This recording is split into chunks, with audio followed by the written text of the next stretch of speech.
Bonjour à tous et bienvenue sur i24 News. C'est l'heure de votre rendez-vous avec le sport, des résultats, des histoires. Aujourd'hui, dans cette édition, toute l'actualité de la planète sport. Restez avec tout, on est parti.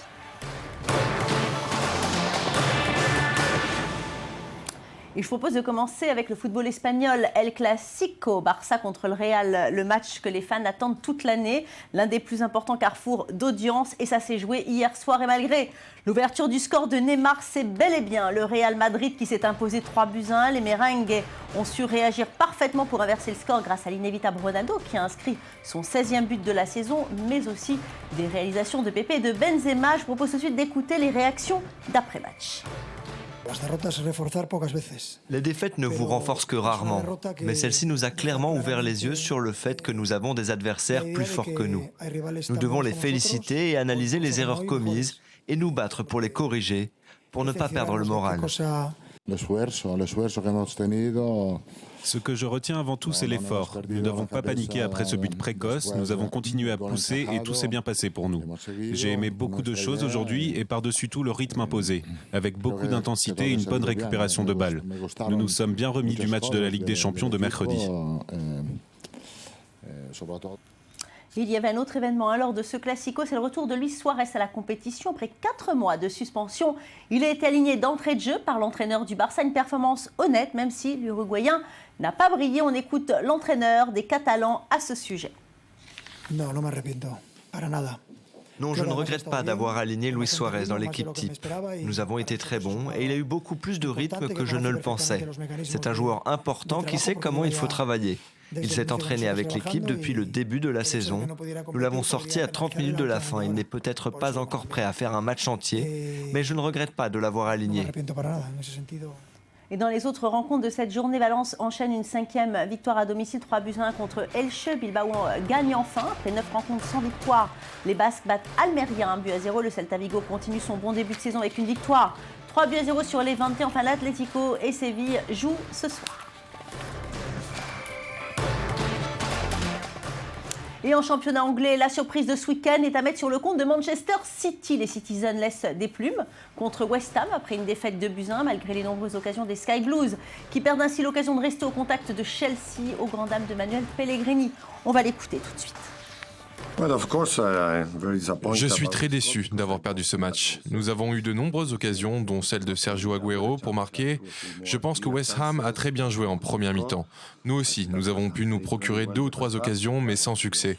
Si on ne marque pas, on ne peut pas gagner. On va jeter un œil au championnat de France. À présent, le PSG a fait exploser la défense de Bordeaux. Une victoire 3-0 avec un doublé de Lucas sur pénalty, un but de Lavezzi. Nantes se place provisoirement sur le podium grâce à sa victoire sur Evian-Thonon. Monaco s'impose à Bastia 3-1 et reprend des couleurs. Enfin, Lens sort de la zone de relégation grâce à sa victoire à Toulouse. Enfin, Ron Alban, ça ne va toujours pas pour le Borussia Dortmund qui perd à domicile contre Hanovre malgré sa brillante victoire en Ligue des Champions cette semaine. Les jaunes et noirs n'ont pas pu surfer sur la vague du succès. Ils perdent 1-0 à domicile et continuent de sombrer au classement avec une triste 15e position. Évidemment, nous reviendrons en profondeur sur les résultats du championnat européen demain, lundi et mardi sur i24 News aux horaires habituels de votre journal des sports. Ça sera un rendez-vous pris pour le journal du foot. Un mot de tennis à présent. Serena Williams conserve son titre en Master. L'Américaine qui avait gagné la compétition à Istanbul l'année dernière réitère son exploit à Singapour. Et pour cela, elle a dû battre la Roumaine Simona Halep 6-3, 6-0. Alors que lors des matchs de poule, c'était la Roumaine qui l'avait emporté. Belle revanche donc pour Serena qui remplit son armoire de trophées avec un 5e Master de sa carrière. Et c'est aussi la rentrée des classes pour la NBA après une saison mouvementée, le scandale des LA Clippers et un mercato complètement inattendu et des blessures malheureuses. Les basketteurs américains reviennent sur les parquets avides de nouvelles performances. James, Brian, Rose, Parker et Noah, tous sont au rendez-vous cet automne pour le plus grand plaisir des fans de basket. Le reportage tout de suite de Lise Barenboim. La saison de NBA reprend à toute allure aux États-Unis. Et cette année, le club le plus en vue vient de l'Ohio. Les Cleveland Cavaliers sont en grande forme grâce au retour de LeBron James. Après 4 saisons passées au Miami Heat, le meilleur basketteur de la planète revient dans le club dont il a défendu les couleurs entre 2003 et 2010. Un événement qui redistribue complètement les cartes de la NBA et qui fait déjà exploser les ventes de billets du club.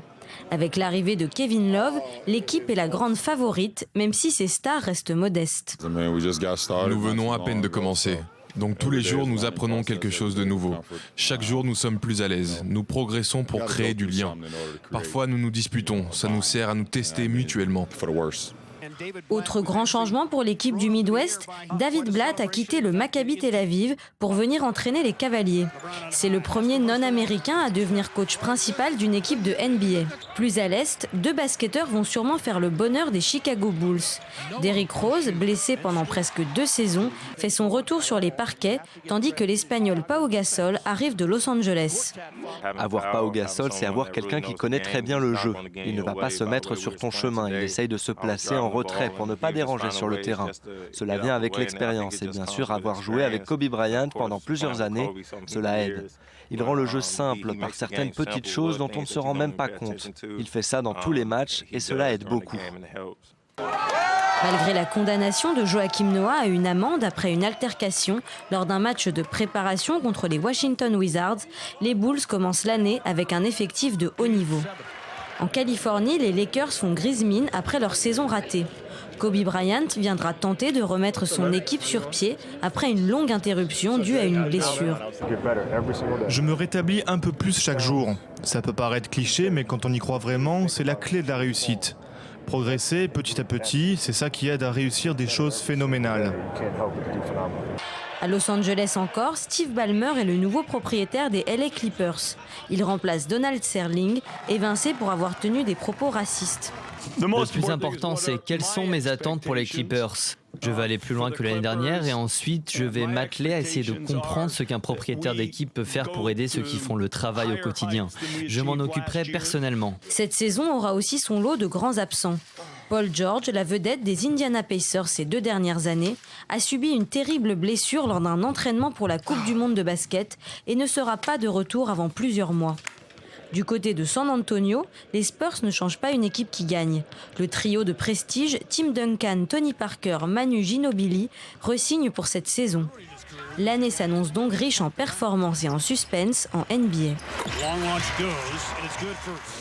Et toujours aux États-Unis, plus précisément à San Francisco pour le 4e match de finale de baseball. San Francisco et Kansas City sont au coude à coude. Dans ces World Series 2014, dans leur rentre, les Giants ont égalisé à 2 manches partout en l'emportant facilement 11-4. Toujours au AT&T Stadium, le stade de baseball de San Francisco, les 2 franchises tenteront de s'offrir une première balle de match dans les finales Major League de baseball jouées au meilleur des 4 manches. Sport nautique à présent, ce week-end a eu lieu à Tel Aviv, la dernière étape de la Coupe du Monde de ski nautique, le soleil. Les meilleurs performeurs mondiaux, tout était réuni pour un midi de rêve et un après-midi de rêve. Et évidemment, la caméra d'i24 News n'a rien raté. Regardez le reportage de Michael Friedman.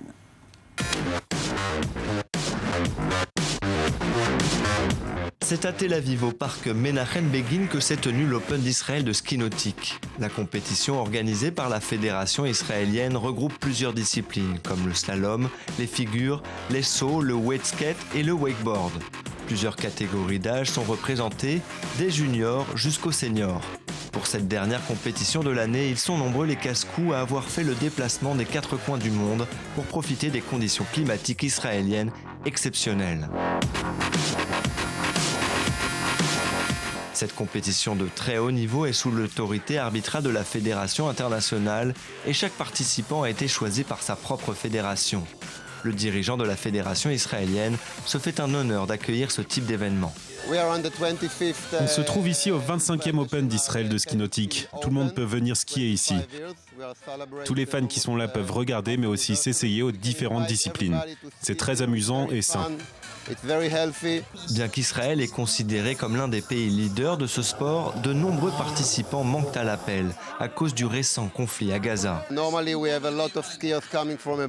Habituellement, il y a énormément de personnes qui viennent de l'étranger. Cette fois-ci, nous n'avons pas été très chanceux. Peut-être à cause de la guerre à Gaza, parce que normalement cette compétition ramène énormément de personnes d'Europe. La compétition accueille les meilleurs wakeboarders en Israël, comme Lior Sofer. L'athlète est surnommé le chef de Tel Aviv et a été couronné en 2014 au championnat mondial de téléski nautique. Mais le champion a dû faire avec certains freins à travers les années, comme notamment l'interdiction en 2012 de participer aux mondiaux d'Abu Dhabi. Malgré les difficultés, il s'est toujours débrouillé pour pratiquer son sport avec le sourire. Le sportif est ouvertement soutenu par tout un pays à chaque fois qu'il apparaît sur l'eau. Et aujourd'hui, sa performance l'a convaincu, avec de nombreuses figures et notamment un superbe 360. C'est incroyable de voir qu'il y ait autant de personnes qui sont venues assister à cet événement. Je suis tellement heureux. Je dois vous dire que c'est rarement autant fréquenté. Je suis ravi d'être ici. Des stars, du soleil, du spectacle, il n'en faut pas plus pour que le public soit au rendez-vous. Les fans profitent du divertissement autour d'un sandwich et d'une bière bien fraîche servie par des restaurateurs venus pour l'occasion. De quoi passer une très bonne journée. C'était un très joli événement, quelque chose qu'on ne voit pas en Israël d'habitude. Beaucoup de sportifs de tout le monde qui viennent participer ici, quelque chose de très spécial. La compétition s'est achevée avec une cérémonie de clôture où tous les vainqueurs ont reçu leur trophée. Alors que le reste du monde se prépare à affronter la fraîcheur de l'hiver, il semble que les athlètes israéliens ont l'avantage de pouvoir continuer à s'entraîner pour les compétitions à venir. Allez, on parle ski alpin à présent. La championne du monde française Tessa Worley a décidé de participer au géant d'ouverture de la Coupe du monde féminine de ski car elle est de retour à la compétition après une opération du genou droit. Cette opération l'avait privée des JO en février dernier. Elle a terminé 7e des géants dames d'ouverture de ce samedi. Elle signe donc un beau retour, juste derrière l'américaine Michaela Schifrin et l'autrichienne Hannah Feniger. On écoute la skieuse. Être présente sur la première course, ça serait vraiment mon souhait maintenant. On verra si c'est possible. Je vais être à 100%, j'ai envie d'être à 100% au départ et si c'est le cas, je me donnerai à fond. Enfin, de toute façon, je me donnerai à fond et puis on verra. Et en ski, toujours Alexis Pinturault, le skieur français vise le Grand Globe de Cristal, avait abordé la première étape de la Coupe du Monde en Autriche. Leader affirmé et convaincu de l'équipe de France, celui qui compte 22 podiums et 7 victoires veut succéder à Luc Alphand, le dernier tricolore à avoir reçu cette récompense. En 1997, Pinturault a été 10e en 2012, 6e en 2013, 3e en 2014. Pour atteindre son but, le Français a décidé de changer de matériel, quittant Salomon pour les Américains de Head. Aujourd'hui, c'est Marcel Hirscher qui s'est imposé sur les géants de Solden. Pinturault a terminé sur la 3e marche du podium derrière l'Allemand Fritz Dopfer. On écoute le jeune Français. Est-ce que je suis plus fort? Ça, je ne sais pas parce que c'est difficile à dire. Mais oui, je pense que ma palette est plus étoffée. Et en tout cas, que ce soit en G, en slalom, en super G, je serais, je pense, selon moi, capable d'être plus régulier. En géant, c'est difficile d'être plus régulier, mais par contre, en slalom et en super G, c'est encore possible. Et comme tous les 4 ans, la route du Rhum va s'élancer le 2 novembre prochain depuis Saint-Malo pour rejoindre la Guadeloupe. Et cette année, un petit jeune s'est glissé parmi les participants. Il a 19 ans et il s'appelle Paul Ignard. La nouvelle génération d'un nouveau moyen de financement. Il a quasiment financé l'intégralité de son épopée grâce à Internet. Regardez. Voilà de quoi compléter sa cagnotte. Après un an de course sponsor, Paul Ignard a bouclé in extremis son budget pour la route du Rhum. Plus de 250 000 € réunis à force de persuasion. J'ai commencé la recherche d'argent, j'avais 17 ans. Je ne vois pas pourquoi on aurait donné un budget à quelqu'un de 17 ans. Donc il fallait que je fasse mes preuves petit à petit. Et donc je trouve qu'au final, ça a évolué assez correctement. Début août, Paul Ignard a mis à l'eau le Classe 40 de location avec lequel il reliera la Guadeloupe. Il y a quelques mois, il n'avait pas encore de bateau, mais déjà un discours bien rodé. C'est ma première traversée en solo. Après, j'ai déjà traversé, je sais naviguer en solo. On rassemble les deux et on fait la route du Rhum.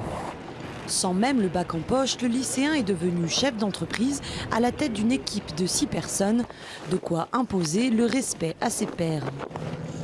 Il est très mature, du coup on ne sent pas beaucoup la différence d'âge, je suis très confiant. Ouais. J'ai beaucoup d'espoir en lui et de fait de sa jeunesse et de son dynamisme, je pense qu'il va aller loin et il va nous faire une belle route du Rhum. Malgré l'enthousiasme autour de sa participation à la célèbre transatlantique en solitaire, le jeune Malouin garde la tête froide. J'aime pas qu'on me demande un objectif en termes de classement. À ça, je réponds que pour qu'il y ait classement, il faut qu'il y arrive. Donc on peut me souhaiter une arrivée en Guadeloupe déjà.